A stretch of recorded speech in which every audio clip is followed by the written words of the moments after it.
അതേ വിവിധ വകുപ്പുകളുടെ അനുവാദത്തോടുകൂടിയും അംഗീകാരത്തോടുകൂടിയും പ്രവർത്തിക്കേണ്ടുന്ന ഒരു സ്ഥാപനമാണ്. അതിലുണ്ടായ സാങ്കേതികമായ പിഴവുകൾ ഇവിടെ വന്ന് നമ്മൾ നേരിട്ട് നോക്കുമ്പോഴാണ് നമുക്ക് മനസ്സിലാകുന്നത്. കാരണം പുറത്ത് ദൈനംദിനമായി ഈ സ്ഥാപനവുമായിട്ട് ബന്ധപ്പെടുന്നവരല്ലല്ലോ നമ്മൾ. പഞ്ചായത്ത് അധികൃതരോട് പഞ്ചായത്ത് പ്രസിഡന്റുണ്ട്, വൈസ് പ്രസിഡന്റുണ്ട്. സംസാരിച്ചപ്പോൾ പഞ്ചായത്തിന് ലൈസൻസ് കൊടുത്തിട്ടുണ്ട്, പക്ഷെ ദൈനംദിനമായിട്ട് അവർ അതിനകത്ത് പരിശോധന നടത്തുന്ന രീതിയല്ല, അവരെ കാണുന്ന ഒരു കേന്ദ്രമല്ല. എന്തായാലും വളരെ വളരെ ഗുരുതരമായ ഒരു സംഭവമാണ് നമുക്ക് കാണേണ്ടി വന്നത്.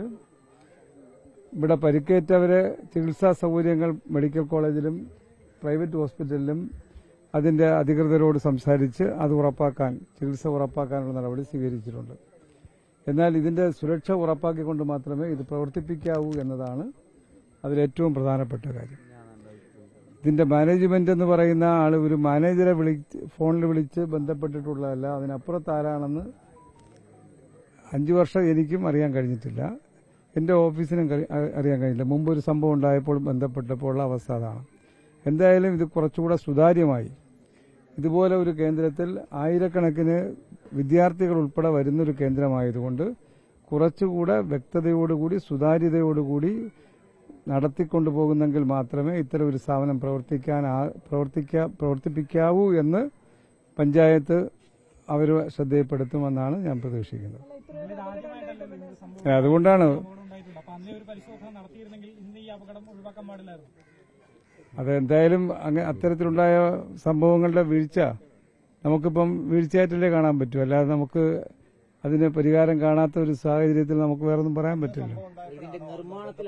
അതെ അതെ വെറും 4 ചെറിയ ആംഗിളറിലാണ് ഇത് സ്ഥാപിച്ചിരിക്കുന്നത്. അപ്പം നേരത്തെ ഈ സുരക്ഷാ പരിശോധന നടത്തിയവർക്കടക്കം വീഴ്ച പറ്റിയിട്ടില്ല. അല്ല, ആർക്ക് വീഴ്ച പറ്റിയിട്ടുണ്ടെങ്കിലും അവർക്ക് നടപടിക്ക് വിധേയമാകേണ്ടതാണ്. അതിലൊന്നും യാതൊരു നമ്മൾ ആരെയും ന്യായീകരിക്കാനോ ആരെയും സംരക്ഷിക്കാനോ നിൽക്കുന്നവരല്ല നമ്മൾ ഒരിക്കലും. കാരണം ഇതുപോലൊരു സ്ഥാപനം നടത്താൻ വേണ്ടുന്ന സുരക്ഷാ സൗകര്യങ്ങൾ ഉറപ്പാക്കിക്കൊണ്ട് മാത്രമേ ഇനി പ്രവർത്തിപ്പിക്കാവൂ എന്നതാണ് വ്യക്തമായി പറയാനുള്ളത്. അത് ആംബുലൻസ് മാത്രമല്ല, ഇവിടെ ആവശ്യമായ സുരക്ഷാ ഉപകരണങ്ങൾ ഒന്നുമേ ഇല്ലായിരുന്നു, ആരുമേ ഇല്ലായിരുന്നു എന്നതാണ് അറിയാൻ കഴിഞ്ഞത്. നാട്ടുകാർ പറഞ്ഞത് ഇവിടുന്ന് അപകടത്തിൽ പരിക്കേറ്റവരെ കൊണ്ടുപോകാൻ നമ്മുടെ ഈ ആധുനിക കാലഘട്ടത്തിൽ ഉപയോഗിക്കുന്ന ഒരു വാഹനവും ലഭ്യമായില്ല എന്നുള്ളതാണ് അറിയാൻ കഴിഞ്ഞത്.